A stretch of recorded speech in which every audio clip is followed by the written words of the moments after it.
미국과 캐나다가 상호 수입품 500억 달러어치의 50% 관세를 부과키로 발표하며 관세 전쟁에 돌입하고 있습니다. 뉴욕 연방지방법원이 트럼프 행정부의 75개국 출신들에 대한 비자와 영주권 발급 중단 조치는 위법이라고 판결했습니다. 트럼프 행정부가 거의 모든 취업 비자와 OPT 워크퍼밋, 영주권 등에 10만 달러 이상을 부과하는 조치들을 잇따라 발표하고 있습니다. 9월 영주권 문호에서는 가족 이민의 최종 승인일이 2년 이상 급진전된 반면 취업 이민에서는 거의 제자리했습니다. 트럼프 대통령의 기후정책 축소를 비판해왔던 유럽 국가들이 높은 에너지 가격과 경기 둔화에 부딪혀 친환경 정책의 속도를 늦추고 있습니다. 시청자 여러분 안녕하십니까? 워싱턴 뉴스 투데이입니다. 미국과 캐나다가 상호 수입품 200억 달러어치의 무려 50%의 관세를 부과키로 발표하고 관세 전쟁에 돌입하고 있습니다. 1차 관세 전쟁은 전체 수입 규모의 5%에 그치지만 미국은 내년 1월부터는 캐나다산 자동차와 자동차 부품으로 확대할 것으로 공표하고 캐나다도 보복을 공언하고 있어 그 이전에 해법을 찾아야 양국 경제의 타격을 피할 거란 경고가 나오는데요. 다만 2차 관세 폭탄은 협상용 위협으로 간주되고 있어 그 이전에 협상을 타결지을 거란 예상도 나오고 있습니다. 한면태 기자가 보도합니다. 최대 교육국들이자 이웃인 미국과 캐나다가 또 한 번의 관세 전쟁에 돌입했습니다. 도널드 트럼프 대통령은 캐나다와의 협상이 결렬되자 1차와 2차 관세 폭탄을 잇따라 투하했습니다. 트럼프 대통령은 토요일인 22일 0시 1분부터 캐나다 수입품 200억 달러어치의 50%나 되는 관세를 부과한다고 발표했습니다. 캐나다로부터 들여오는 미국의 연간 수입액은 4,500억 달러 이상으로 200억 달러어치는 전체의 5%에 그치고 있습니다. 미국은 캐나다에 4,300억 달러어치를 수출하고 있어 연간 270억 달러 정도의 적자를 기록하고 있습니다. 트럼프 1차 캐나다 관세 폭탄은 200억 달러에 그치는 데다가 캐나다산 석유와 자동차 부품 등 핵심은 일단 제외됐고 와인이나 재즈, 하키스틱, 합판, 가구 등으로 파급 여파가 제한되고 있습니다. 그러나 도널드 트럼프 대통령은 2027년 1월 1일부터 핵심인 캐나다산 자동차와 자동차 부품 등으로 50% 관세를 확대하겠다는 2차 관세 폭탄을 미리 투하했습니다. 바로 앞서 캐나다의 마크 카니 총리는 미국과는 이제 관세 전쟁이라며 캐나다산에 대한 미국 관세 부과만큼 똑같은 수익 규모에 대한 같은 관세율의 보복 관세를 부과할 것이라고 선언했습니다. 캐나다 정부는 미국의 200억 달러어치에 대한 50% 관세 부과에 대한 보복으로 미국산 200억 달러어치에 대한 50% 관세를 9월 8일부터 부과한다고 발표했습니다. 한 해 교육 규모만 해도 8,800억 달러나 되는 최대 교육국들인 미국과 캐나다가 또다시 50% 관세 전쟁에 돌입함에 따라 양국 경제, 양국민 경제 생활에도 직격탄을 가할 것으로 경고되고 있습니다. 다만 1차 관세 전쟁은 전체 5%인 200억 달러 소규모에다가 실생활 물가급 등의 즉각 영향을 미칠 캐나다산 원유와 정유 제품, 자동차와 자동차 부품 등이 일단 제외돼 심각한 인플레이션 위협과 공급난 등을 초래하지는 않을 것으로 예상되고 있습니다. 미국은 한 해 캐나다로부터 4,500억 달러 이상을 수입해오고 있는데 원유와 정유 제품, 자동차 부품 등 산업재 등을 중점 사들이고 있습니다. 미국은 대신에 한 해에 캐나다에 4,300억 달러어치를 수출하고 있는데 자동차와 트럭, 자동차 부품 등을 주로 판매하고 있습니다. 이에 따라 트럼프 대통령이 2차 관세 폭탄으로 투하한 2027년 1월 1일부터 캐나다산 자동차 부품 등에 대한 50% 관세 부과가 실행되고 그만큼의 캐나다 보복 관세로 이어지면 심각한 경제 타격과 물가급 등을 서로 겪게 될 것으로 경고되고 있습니다. 하지만 2차 관세 폭탄은 협상용 위협으로 간주되고 있어 그 이전에 무역과 관세 협상을 타결지을 것으로 예상되고 있습니다. WKTV 뉴스 한면택입니다. 뉴욕 연방지방법원이 미국 안보에 위협이 되거나 공적 부조를 이용할 가능성이 있다며 75개국 출신들에 대해 비자와 영주권 발급을 중단시킨 트럼프 행정부의 조치는 미국 이민법을 어긴 것이자 국무장관의 월권이라며 불법 판결을 내렸습니다. 그러나 이들 국가 출신들이 미국 비자와 영주권을 발급받을 것으로 보장받은 것은 아니고 사안별로 얼마든지 기각할 수 있는 여지가 남아있는 것으로 해석되고 있습니다. 트럼프 행정부가 지난 연말부터 올해 초까지 75개국 출신들에 대해 비자와 영주권 발급을 중단시키는 조치를 취하고 있는데 연방지방법원으로부터 위법 판결을 받아 어떻게 운용될지 주목을 끌고 있습니다. 트럼프 행정부는 아프리카 26개국을 비롯해 카리브해, 서남아시아, 중동 지역 국가 등 주로 국가 안보와 안전에 위협이 되는 국가들로 빈국 출신들에 대해 미국 비자와 영주권 발급을 사실상 중단시켜 왔습니다.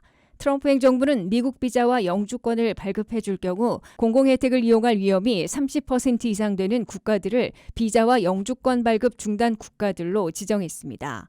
75개국에는 수단과 남수단, 콩고공화국, 적도기니 등 아프리카 출신들이 26개국 포함됐고 이란과 예멘, 소말리아, 아프간, 쿠바, 시리아, 팔레스타인 등 미국의 적성 국가들도 포함됐으며 하이티, 도미니카 등도 이에 지정됐습니다. 이들 75개국들은 국가안보와 퍼블릭 안전에 위협을 주는 국가들도 있고 최근 강화된 퍼블릭 차지 규정으로 미국의 공공혜택을 이용할 가능성이 높은 국가들이 대거 포함됐습니다. 이에 대한 소송을 심리한 뉴욕 남부 연방지방법원 지네트 바르가스 판사는 트럼프 행정부의 75개국에 대한 비자와 영주권 발급 중단 조치는 국가별로 미국 이민법에 어긋날 뿐만 아니라 마르코 루비오 국무장관의 월권이어서 위법이라고 판결했습니다. 바이든 시절 지명된 바르가스 판사의 위법 판결에도 불구하고 트럼프 행정부가 75개국 금지 조치를 즉각 해제할 가능성은 희박한 것으로 나타났습니다. 바르가스 판사가 위법 판결을 내렸으나 트럼프 행정부가 신청자 사안별로 퍼블릭 차지 규정을 비롯한 여러 사유로 비자나 영주권을 기각할 수 있는 여지는 많기 때문으로 미 전문가들은 해석하고 있습니다. 뉴욕타임스 등 미 언론들은 바르가스 판사의 위법 판결에도 이들 75개국 출신들이 미국 비자와 영주권 신청을 다시 속개받을 수 있는 것으로 보장받는 것은 아니라고 지적하고 있습니다. 국무부 소속 영사들과 국토안보부 소속 이민서비스국 심사관들은 이들 75개국 출신들에 대한 비자와 영주권 신청 수속을 전면 중단하는 상황을 풀더라도 사안별 심사에서 퍼블릭 차지 등 여러 사유로 기각시킬 수 있을 것으로 예상되고 있습니다. 다만 이들 국가 출신들 중에서 새로 9월 18일부터 발효되는 퍼블릭 차지 규정에 적용되지 않는 만큼 재산을 보유하고 있거나 10만 달러 이상의 보증금을 낼 경우 미국 비자나 영주권을 받을 가능성은 생길 것으로 보입니다. 트럼프 행정부가 거의 모든 취업 비자와 OPT 워크퍼밋, 영주권 등에 10만 달러 이상을 부과하는 조치들을 잇따라 발표하고 있습니다. H-1B 전문직 취업 비자에 10만 3,265달러를 부과하려는 새 규정 절차에 돌입했고 졸업 후 취업하는 OPT에도 10만 달러를 부과하는 방안과 퍼블릭 차지로 영주권 기각 대상자로 분류되면 10만 달러의 보증금을 요구하는 방안이 백악관에서 심의되고 있습니다. 한면택 기자가 보도합니다. 트럼프 행정부 시절에는 외국인들이 취업이나 OPT 워크퍼밋, 영주권 취득에서 매번 10만 달러 이상씩 요구받아 돈 없으면 미국 이민 자체가 어려워질 것으로 예고되고 있습니다. 트럼프 행정부가 최근 들어 취업 비자와 워크퍼밋, 영주권 등을 취득하려는 외국인들에게 매번 10만 달러 이상씩을 부과하려는 여러 방안들과 규정들을 잇따라 발표하고 있습니다. 첫째, 트럼프 행정부는 8월 24일자로 H-1B 전문직 취업 비자 신청자들에게 새로운 10만 3,265달러를 부과하겠다는 새 규정을 발표했습니다. 트럼프 행정부는 H-1B 취업 비자를 외국에서 처음으로 신청하는 경우에 한해 10만 달러의 수수료를 부과하겠다는 방안이 지난해 9월 19일 대통령 포고문으로 시행하려다가 올 6월 연방법원에서 무효화됐으나 포기하지 않고 요구액을 10만 3,265달러로 올려 강행하려는 새 규정 절차에 돌입한 겁니다. 국토안보부는 H-1B 전문직 취업 비자를 외국에서 처음으로 신청할 경우 미국 내 스폰서가 10만 3,265달러를 내야 한다는 새 1차 규정에 대해서 앞으로 한 달간 의견을 수렴한 후 최종 규정을 다시 발표하고 시행에 착수하게 됩니다. 다만 새 규정에서도 이미 H-1B 전문직 취업 비자를 소지하고 갱신하려 하거나 미국에 거주하며 신청하는 경우는 10만 3,265달러를 부과하지 않게 됩니다. 둘째, H-1B 취업 비자를 이용하려는 외국인들에 대해 갱신 시에 거쳐야 하는 지문 등 생체 정보와 신원조회 수수료를 4,000달러로 이미 대폭 올렸습니다. 이와 함께 H1B 전문직 취업 비자로 외국인을 채용하려 할 경우 연방노동부가 결정해주는 미니멈 우대 임금을 30%나 대폭 인상해 엔트리 레벨 평균을 근 10만 달러로 책정해 놓고 있습니다. 이는 미국 내 스폰서 고용주들이 외국인들을 H1B 취업 비자나 영주권으로 채용하려면 초보일지라도 10만 달러에 가까운 고연봉을 보장토록 함으로써 외국인 채용을 억제시키게 될 것으로 예상되고 있습니다. 셋째, 미국 유학생들이 졸업 직후 취업하는 OPT를 이용하려면 10만 달러를 부과하는 방안을 백악관 예산관리실에서 심리하고 있습니다. 백악관이 승인해 이 방안을 시행하면 한국 출신 유학생 8,000명을 포함해 40만 명 이상의 OPT 이용자들이 10만 달러를 부담하거나 미국 취업을 포기해야 할 것으로 예상되고 있습니다. 넷째, 9월 18일부터 발효 시행되는 새 퍼블릭 차지 규정에 적용돼 메디케이드, 푸스탬프, 주택 렌트 보조 등을 이용한 것으로 드러나 영주권 기각 대상으로 분류되는 이민 신청자들에게 10만 달러의 본드, 즉 보증금을 요구하는 방안도 백악관에서 심의되고 있습니다. WKTV 뉴스 한면택입니다. 현 회계연도의 마지막 달인 9월 영주권 문호에서도 가족이민의 최종 승인일이 최대 2년 이상 급진전된 반면 취업이민에서는 거의 제자리했습니다. 가족이민에서는 답보 상태를 보여온 3순위와 4순위의 승인일이 2년 이상씩 획기적으로 진전됐으나 취업이민에서는 비성직자 승인일만 2달 진전된 반면 나머지 범주는 동결됐습니다. 안혜린 기자가 보도합니다. 현 회계연도를 끝내는 9월의 영주권 문호에서는 가족 이민에서 연속 2달 밀어내기 하듯 1년 내지 2년 이상 급진전을 보인 반면 취업 이민에선 연간 쿼터가 거의 소진된 듯 거의 제자리했습니다. 국무부가 발표한 9월의 비자 블러틴에 따르면 가족 이민과 취업 이민의 흡의가 크게 엇갈렸습니다. 9월의 영주권 문호에서는 가족 이민에서 거의 모든 범주에서 최종 승인일이 최대 2년 5개월이나 획기적으로 개선됐습니다. 미 시민권자의 21세 이상 성년 미혼 자녀들이 대상인 가족이민 1순위는 최종 승인일이 2020년 1월 22일로 1년 1개월이나 급진전됐고 접수 가능일은 2020년 2월 1일로 7개월 보름 개선됐습니다.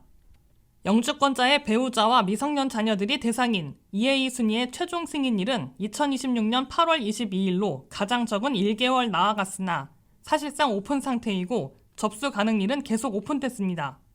이는 영주권자 배우자와 미성년 자녀들은 이제 이민서비스국 수속이 끝나 승인 판정을 받는 대로 그린카드를 받을 수 있음을 의미하고 있습니다. 영주권자의 성년 미혼 자녀인 2순위 B는 승인일이 2019년 8월 22일로 1년 9개월이나 급진전됐고 접수 가능일은 2019년 9월 1일로 9개월이나 개선됐습니다. 시민권자의 기혼 자녀인 3순위는 승인일이 2014년 10월 22일로 가장 많은 2년 5개월이나 획기적으로 급 개선됐고 접수 가능일은 2014년 11월 1일로 1년 8개월이나 나아갔습니다. 시민권자의 형제자매 초청인 4순위는 최종 승인일이 2011년 10월 22일로 한꺼번에 2년 2개월이나 급진전됐고 접수일은 2011년 11월 1일로 1년 4개월 개선됐습니다.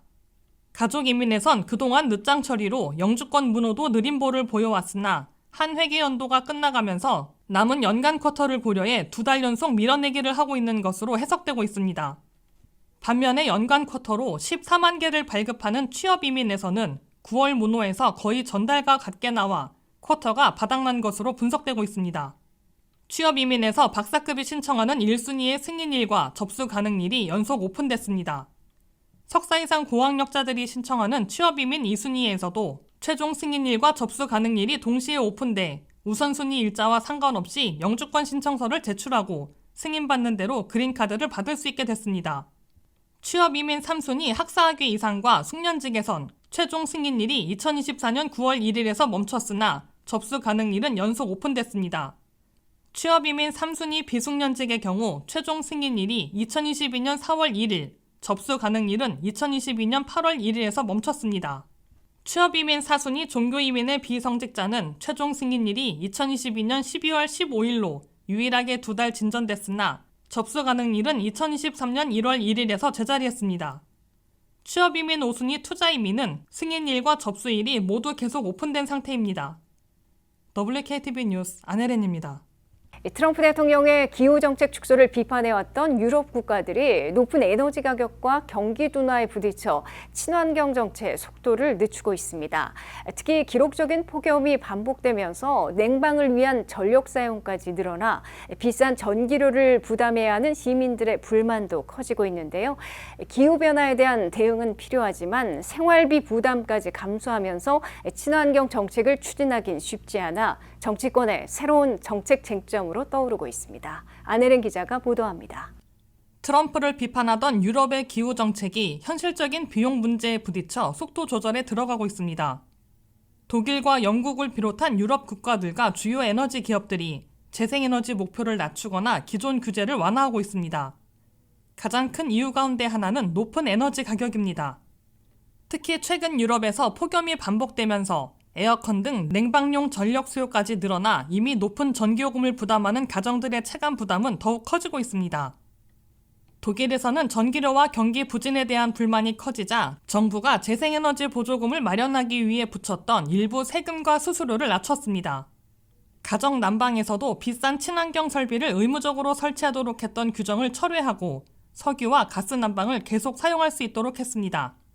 영국 역시 북해에서 새로운 석유 생산을 다시 허용하는 방향으로 움직이고 있고 유럽연합도 휘발유 차량 판매와 탄소 배출 규제를 일부 완화하는 방안을 검토하고 있습니다.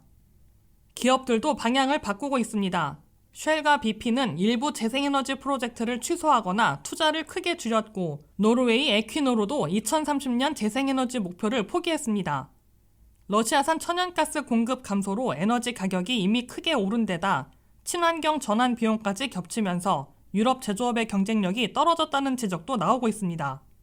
일반 시민 입장에서는 장기적인 기후 목표보다 당장 여름철 냉방비와 겨울철 난방비, 매달 내는 전기요금이 더 직접적인 문제로 다가오고 있습니다. 트럼프 행정부는 이런 유럽의 사례를 들어 지나치게 빠른 친환경 전환이 에너지 가격과 일자리에 부담을 줄 수 있다고 주장해왔습니다. 반면 기후 전문가들은 폭염과 산불, 가뭄 자체가 기후변화로 더욱 심각해지고 있는 만큼 비용 부담을 이유로 탈탄소 정책을 포기해서는 안 된다고 지적하고 있습니다. 결국 논쟁의 초점은 친환경 정책을 하느냐 마느냐가 아니라 전기료와 생활비를 감당할 수 있는 수준에서 얼마나 빠르게 추진하고 그 비용을 정부와 기업, 소비자가 어떻게 나눌 것이냐로 이동하고 있습니다. WKTV 뉴스 안혜린입니다. 이상으로 워싱턴 뉴스투데이를 마치겠습니다. 시청해주신 여러분 고맙습니다.